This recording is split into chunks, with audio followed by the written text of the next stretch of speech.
BDS വിദ്യാർത്ഥി Nitin രാജിന്റെ ആത്മഹത്യയിൽ പ്രതികളായവരെ arrest ചെയ്യണമെന്നാവശ്യപ്പെട്ടുകൊണ്ട് Dalit സംയുക്ത സമരസമിതി ആഹ്വാനം ചെയ്ത ഹർത്താൽ സമാധാനപരം. അവശ്യ സർവീസുകളെ ഹർത്താലിൽ നിന്നും ഒഴിവാക്കിയിരുന്നു. കോതമംഗലത്ത് ആക്ഷൻ കൌൺസിലിന്റെ ആഭിമുഖ്യത്തിൽ നടത്തിയ പ്രതിഷേധ പ്രകടനം KPM സംസ്ഥാന കമ്മിറ്റി അംഗം ശശി കുഞ്ഞുമോൻ ഉദ്ഘാടനം ചെയ്തു.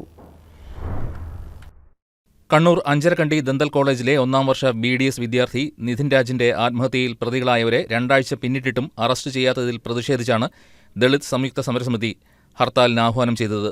കോതമംഗലത്ത് വിവിധ ദളിത് സംഘടനകളുടെ ആഭിമുഖ്യത്തിൽ പ്രതിഷേധ മാർച്ച് നടന്നു. ആരംഭിച്ച മാർച്ച് ചെറുവള്ളി താഴത്തെത്തി തിരിച്ച് ഗാന്ധി സ്ക്വയറിൽ സമാപിച്ചു.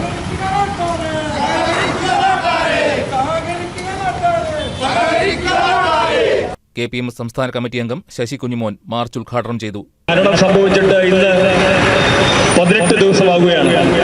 അതിന് ഉത്തരവാദികളായ പ്രതികളെ അറസ്റ്റ് ചെയ്ത് അട്രോസിറ്റി ആക്ട് പ്രകാരം കേസെടുത്ത് തുറങ്കിൽ അടയ്ക്കണമെന്നാവശ്യപ്പെട്ടുകൊണ്ട് സണ്ണി M കപ്രക്കാട്ട് ജനറൽ കൺവീനറായിട്ടുള്ള നിതിൻ രാജ് ആക്ഷൻ കമ്മിറ്റി ഇന്ന് കേരള സംസ്ഥാനത്തിൽ ഒട്ടാകെ ഇന്ന് ഹർത്താൽ ആചരിച്ച് നടപ്പിലാക്കിക്കൊണ്ടിരിക്കുന്നതിന്റെ ഭാഗമായിട്ടാണ് ഇന്ന് കോതമംഗലത്തും ഇത്തരത്തിലുള്ള ഒരു ഹർത്താൽ പ്രകടനം ഇവിടെ നടത്തിയത്.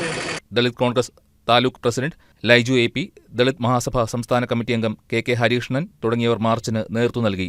KP Ayyappan, Narayanan PK, Krishnankutty TA, NP Ayyappan, Biju PK, Ammini Kuttappan, തങ്ക കുഞ്ഞ്, കുഞ്ഞപ്പൻ, കേരള വേലൻ മഹാസഭ താലൂക്ക് പ്രസിഡന്റ് ഗോവിന്ദൻ, BCK സംസ്ഥാന വക്താവ് റിസ്വാൻ കോയ തുടങ്ങിയവർ പ്രസംഗിച്ചു.